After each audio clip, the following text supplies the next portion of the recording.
1919 সালে আহমেদাবাদে জন্ম নেন ভারতের মহাকাশ যাত্রার জনক ডাক্তার বিক্রম সারাভাই। এক গান্ধীবাদী শিল্পপতি পরিবারের ঘরে বড় হওয়া, পড়াশোনা কেমব্রিজে আর গবেষণায় হাতেখড়ি সিভি রমনের অধীনে।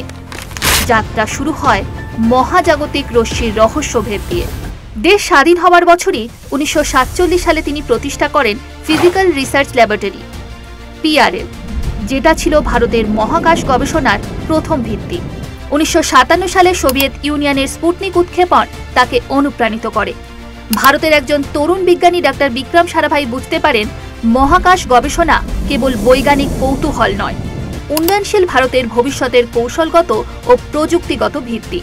তিনি দৃঢ় বিশ্বাস করতেন developing Nations to have the right two B self reliant in space technology.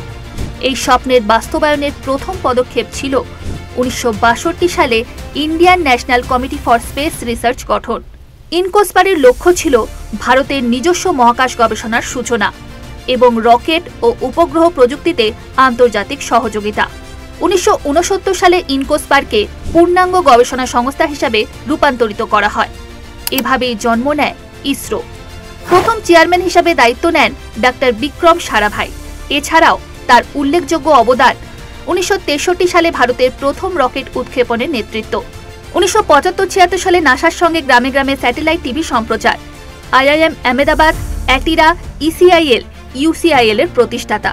1971 সালে কোভালামে হৃদরোগে আক্রান্ত হয়ে প্রয়াত হন বিক্রম সারাভাই। বয়স হয়েছিল মাত্র 52। তার অভাবনীয় অবদানের জন্য তাকে মরণোত্তর পদ্মবিভূষণ প্রদান করা হয়। চাঁদের এক ক্রেটারে তার নাম সারাভাই ক্রেটার, আর ভারতের চন্দ্রযান 2 মিশনের ল্যান্ডারের নাম দেওয়া হয় বিক্রম। ভারতীয় বিজ্ঞান ও মহাকাশ গবেষণার আকাশে তার অবদান আজও দীপ্তিমান। Bureau report, Bengal facts.